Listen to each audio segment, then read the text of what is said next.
Good morning, Julie! Wow, flowers? Sa'yo yan?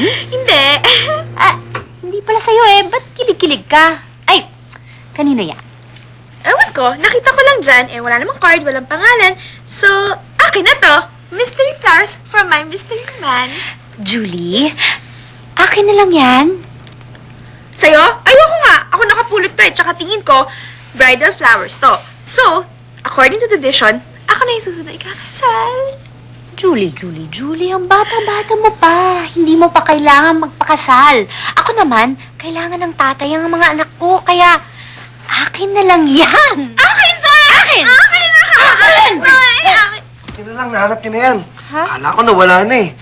Kailangan kasi ako personal na mag-deliver niyan. Vince talaga sa'yo to? Ibig sabihin, Gina, para sa akin talaga to. Diba, Vince, thank you! Hindi. Pare yan doon sa kumparing ni Boss Rick. Yung namatay. Gina, sa'yo daw.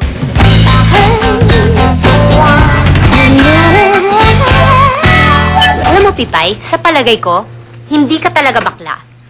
Marami ka lang unresolved issues sa tatay mo.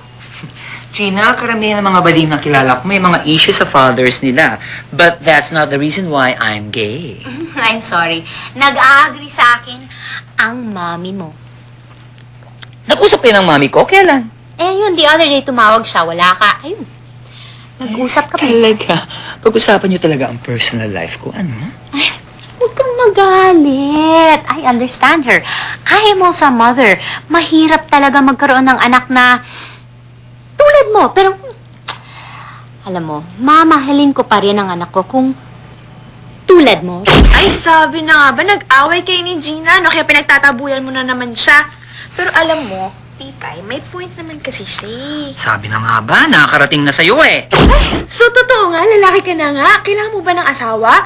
Siguro, ako yung nakapagpa-convert sa'yo, no? Kasi lagi mong kino-compliment yung suot ko eh. Ay, siguro, you're in love with me na, no?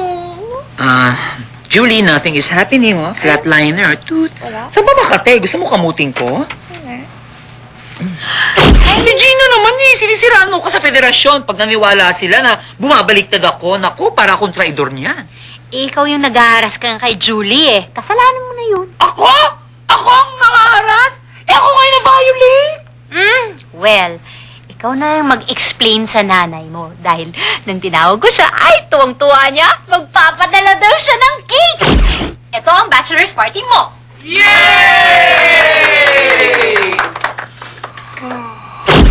Sorry, Pipay. I just wanted you to be a real man and get married. Oh, okay lang yun, Gina. Gusto mong kasal?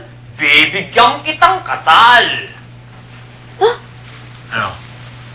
Saan simbahan mo gusto, ha?